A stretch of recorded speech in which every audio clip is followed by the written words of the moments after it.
Good afternoon, greetings from Jerusalem, Jane. Last night I was lying awake. I couldn't sleep. Have a lot of pain in both of my knees where I've had surgeries and some severe injuries. I'm moving up and packing in a few days, the third time in 3 months, and it's a lot of work, and I had to go and buy a lot of things, hauling it home in my little trolley because these things are needed for the new apartments. But that's not really why I was awake. I was awake because I was too tired.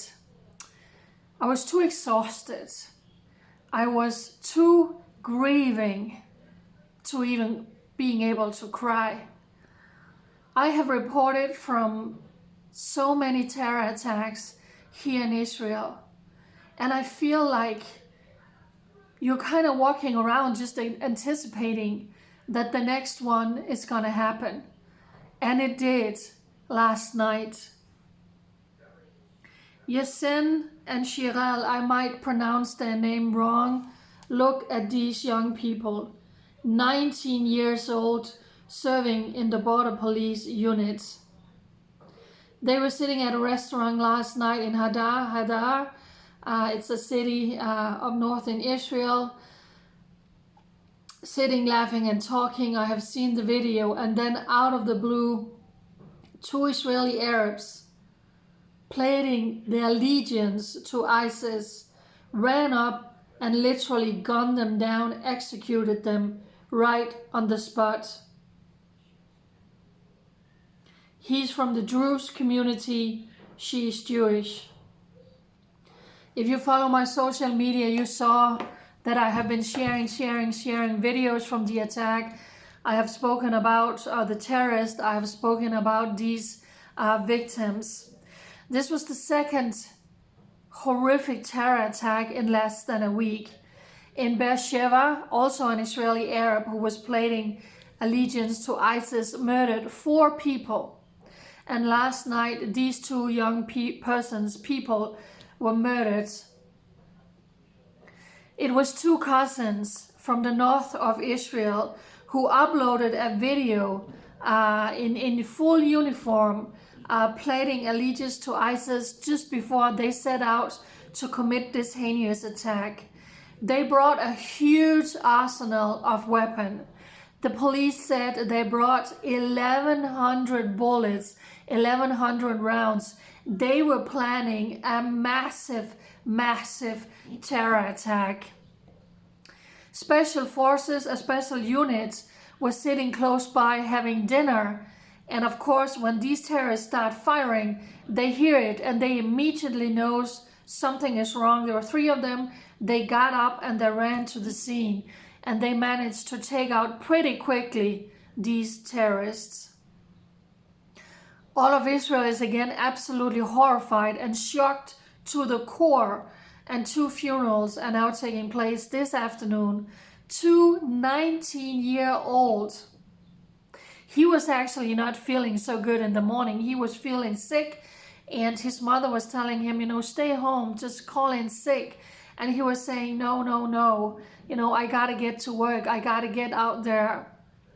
The young girl, they moved from France to Israel, and her dream was to serve in the border patrol and the border police units. And they were murdered at the prime of their life, 19 years old. Again, sweets were handed out in Gaza. Hamas, Islamic Jihad, ISIS, all of these terrorist organizations are glorifying these terrorists, saying that they did this to come against the Zionist enemies, to come against the occupation. ISIS was actually out claiming responsibility for this attack.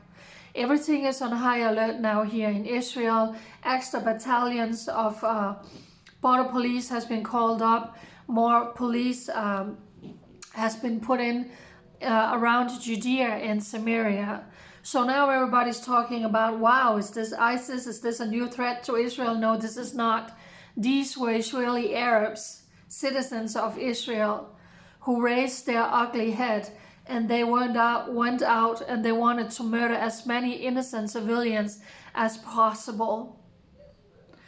In an interesting kick, one of the terrorists, and by the way, they were cousins, the brother of one of these terrorists is actually an Israeli police officer, an interrogator with the Israeli police officer, with the Israeli police, being horrified that his brother committed this heinous attack.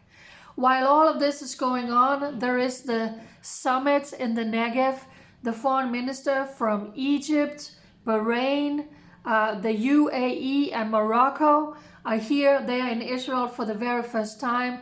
They are talking about new winds are blowing, new peace deals are blowing, and they made a joint press conference where they were all going out condemning this. But at the same time, they are saying we firmly commit to a two-state solution with the pre-67 borders, which means a Palestinian state should be on all of Judea and Samaria with the capital of East Jerusalem, which for Palestinians and Arab are legalizing these attacks because they need to liberate the occupation of Palestine. So it is so ridiculous at the same time to call for a two-state solution, which for the Arabs justifying the murder of Jews, but at the same time you condemn these terror attacks. So just Jerusalem giving this update that once again this nation is shattered to the core by another heinous terror attack, shooting attack. I made a video where you see the arsenal of weapons that these terrorists brought with them. Absolutely horrifying. So thumbs up to the special unit who was sitting having dinner and who quickly acted, realizing something is horribly wrong.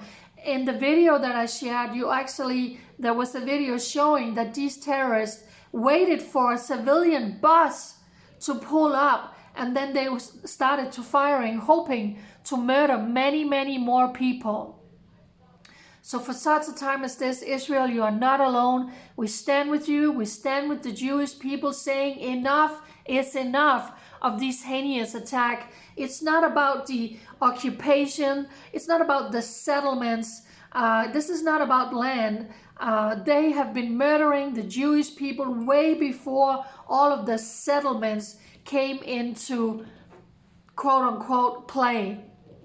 So for such a time as this, my heart, my prayers, and my deepest, deepest condolences are going out to the families of these victims from yesterday and also from the day, a couple of days before, where 4 Israelis were murdered by these heinous terrorists. So share out this video if you haven't heard about this in your mainstream media, because once again, Israel is shaken to the core. Israel is coming together as one family, mourning the murder of all of these precious souls. May God bless Israel, and may God always bless the Jewish people, which you and I are standing with them forever. Bye.